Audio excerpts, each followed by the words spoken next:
नमस्कार मित्रांनो, प्रतापगडाच्या माझ्या पहिल्या व्लॉगमध्ये आपलं हार्दिक स्वागत आहे.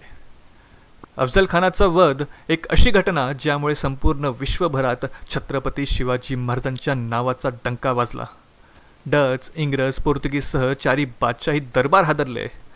असा हा प्रताप जिथे घडला तो म्हणजे प्रतापगड. चला घरी बसल्या बसल्या प्रतापगडाचं दर्शन घेऊया.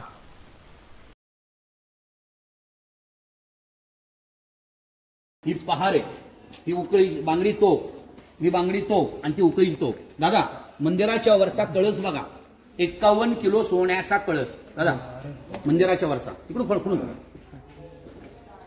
1.25 मन सोन्याचा कळस. मन म्हणजे किती किलो? मन म्हणजे किती किलो? 16 किलो नाही, 32 40. आपल्याकडे नाही का आदुली, पायली, चिपट, मापट, शेर, मन म्हणतो. 51 किलो सुवर्ण कलश आहे. मी हात का लावाय सांगितला? आपल्या पूर्वजांनी हाताळले. मी त्यांच्या मावळ्यांच्या वंशात जन्माला आलो, त्यांचे काहीतरी थोडीशी ऊर्जा हातात मिळवावी म्हणून दर्शन करा.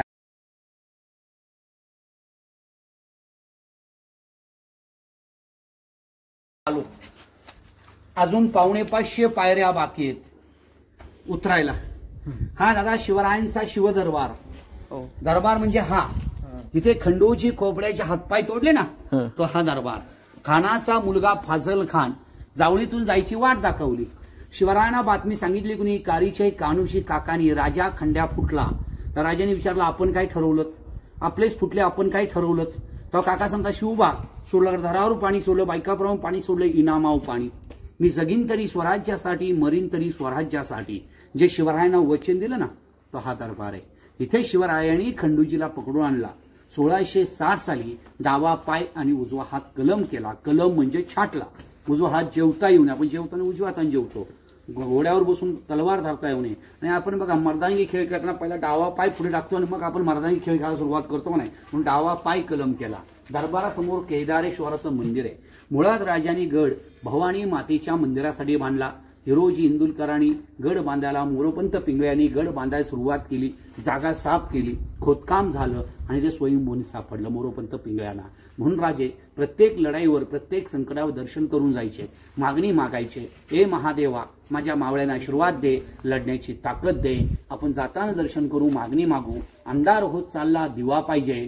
पुन्हा माझ्या मायभूमीला जिजाऊंचा शिवबा पाहिजे. म्हणे महादेवा एक दे, नको तानाजी, नको येसाजी, नको बाजी. अखंड हिंदुस्थानला गरज आहे, ती पहिली जिजाऊ दे आणि मग शिवबा दे. आज जिजाऊ झाली, त्यांनी मुला मुलींच्या हातात काय दिली पाहिजे? काय दंगली करायला? त्यापेक्षा वही पेन द्यायला पाहिजे, अभ्यास केला पाहिजे. शिकेल तो टिकेल, शिकल्याशिवाय टिकत नाही. पण तलवारीपेक्षा, शस्त्रांची गरजपेक्षा वही पेनाची गरज आहे. अभ्यास केला पाहिजे. आपण तटबंदी बघू, तिथून येताना महादेव येऊ, मग दर्शन करू.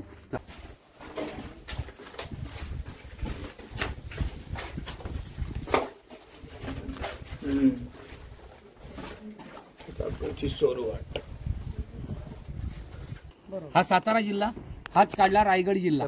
पुढे जाऊ नका, जिल्हा बदली होतोय. बापरे.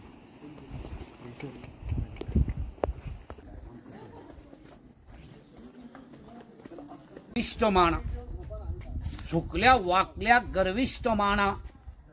या शिवमंदिरा अवघा हिंदुस्थान शिवमय व्हावा आणि राजे तुम्ही पुन्हा पुन्हा जन्म घ्यावा. जे राजांची मूर्ती उभी आहे, राजांचा पुतळा म्हणायचं नाही का? तर आपण दरवर्षी घरी गणपती आणतो, त्या गणपतीची काय आणतो? देवदेवतांची मूर्ती. मग देवदेवता वाचवणाऱ्या शिवरायाची काय म्हणलं पाहिजे? मूर्ती. इथे राजांची मूर्ती उभी आहे. इथे राजांचा राजवाडा होता, राहायची जागा. शिवभांना आवडे रायगड राजगड, जिजाऊंना प्रतापगड. माता जिजाऊंचा राजवाडा इंग्रजांनी उद्ध्वस्त केला. राजांची आठवण राहावी ही मूर्ती बसवली. या मूर्तीचं वजन आहे 4.5 टन, 4,500 किलो. मी 4.5 टनाची मूर्ती आणली कशी? हिचे वेगवेगळे त्याला भाग आणलेत, पार्ट आणलेत, जॉईंट केलेत, लाकडाच्या कप्पीने बसवलेत. घोडीच्या पाया बसून तलवारीच्या टोकापर्यंत 16 फूट मूर्तीची उंची आहे. तलवारीच्या टोकापासून खाली इथपर्यंत 36 फूट उंच मूर्ती आहे. राजांच्या घोडीचा एक पाय उचललाय म्हणजे राजा आजारपणात मृत्यू होईल. ज्या घोड्याचे पुढचे 2 पाय उचलले, झाशी राणी, राणा प्रताप, संभाजी राजे, ते वीरमरण लढाईमध्ये मारले आणि त्या घोड्याचे चारी पाय जमीन टेकवले. नॅचरल मृत्यू.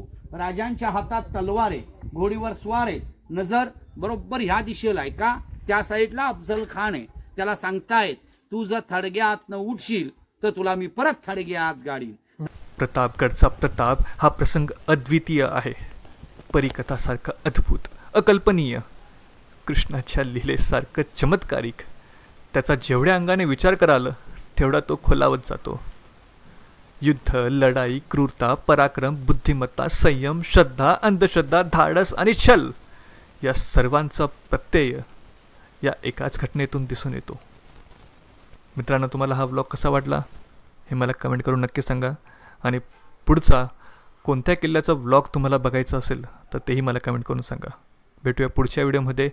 जय हिंद, जय महाराष्ट्र.